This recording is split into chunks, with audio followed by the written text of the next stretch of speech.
বড় বড় জাহাজের সাইরেনের আওয়াজে একসময় ঘুম ভাঙত সিলেট টাউনের মানুষের। সুরমার বুকো হুত তুলত বড় বড় জাহাজ, কার্গো আর মাজনি নাওয়ে। সকল সময় ইতা আওয়াজ আওয়ার খরায় সুরমার গাঙ্গ থাকতো হুতর খেলা।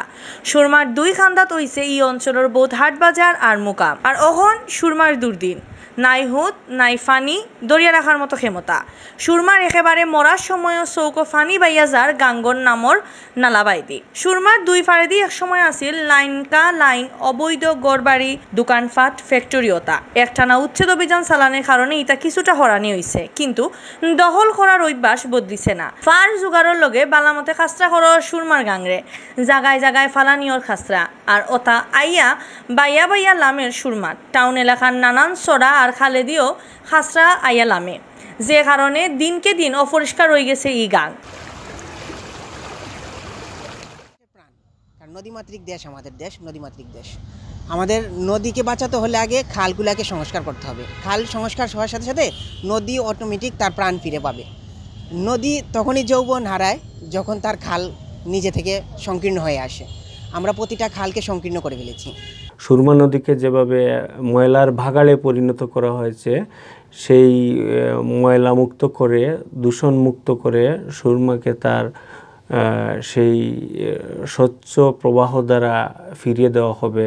সুরমার দখল আর ময়লা করা আটকানির লাগি মাঝে মাঝে অভিযান নামে সিটি কর্পোরেশন, কিন্তু এটা মোটেও খামো লাগে না।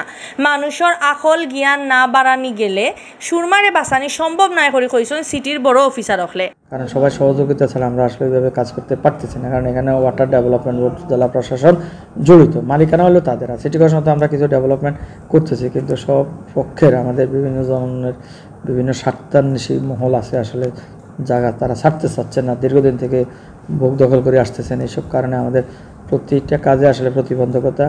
আমরা এই কাজের জন্য শাহজালাল বিজ্ঞান প্রযুক্তি বিশ্ববিদ্যালয়ের আর্কিটেকচার ডিপার্টমেন্টকে নিয়ে আমরা একটা ওয়াকওয়ে তৈরি করা এবং কম খরচে আসলে কীভাবে আমরা নদীর তীরটা সংরক্ষণ এবং আমাদের লোকজনের এখানে যাতায়াত, তারা যাতে কীভাবে সকাল বিকাল হাঁটাহাঁটি করতে পারেন। বাক্কা দিন তাকি না কুদার কারণে সুরমার তল বড়ি গেছে। বর্তে বর্তে ওখন আর সুরমার ফানি দরিয়া রাখতে পারে না।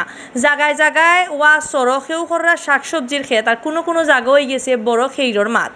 ফানি দরিয়া রাখার মতো ক্ষমতা আরানির কারণে সুরমার গাঙ্গর লাগায় চড়া খালেদি টাউনের ফানি লামতে পারে না। উল্টা সুরমার ফানি একটু বাড়লে ইতা গিয়া হামায় গাঙ্গর খান্দা খাসার এলাকা ওখানো। তো নদী যদি তার প্রাণ হারিয়ে ফেলে তাহলে আমরা কিন্তু নানানভাবে ক্ষতিগ্রস্ত হব। একটা ক্ষতি হচ্ছে নদীর তলদেশ ভরে যাচ্ছে, যে এই ভরার আরেকটা কারণ হচ্ছে সিলেট শহরের চারপাশে থাকা যে পাহাড় গুলো আছে আমরা সেগুলা কিন্তু কেটে ফেলছি।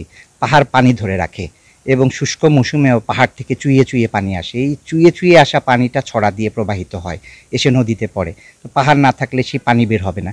আবার পাহাড় কাটা বালি নদীর তলদেশ ভরছে, তলদেশ ভরে তখন পানির লেভেলটা উপরে উঠে যাচ্ছে। না খুদলে সুরমার ইয়ার বাঁচানি সম্ভব না, এটা স্বীকার করছেন সিটি কর্পোরেশনের ইঞ্জিনিয়ার হলে। কিন্তু গাং খুদার এখতিয়ার তারার নাই। এর লাগি পানি উন্নয়ন বোর্ডেও আগ্রহী আওয়া লাগবে করে কইছেন ও ইঞ্জিনিয়ারে। এটার ব্যাপারে কতটুকু কাজ হয়েছে?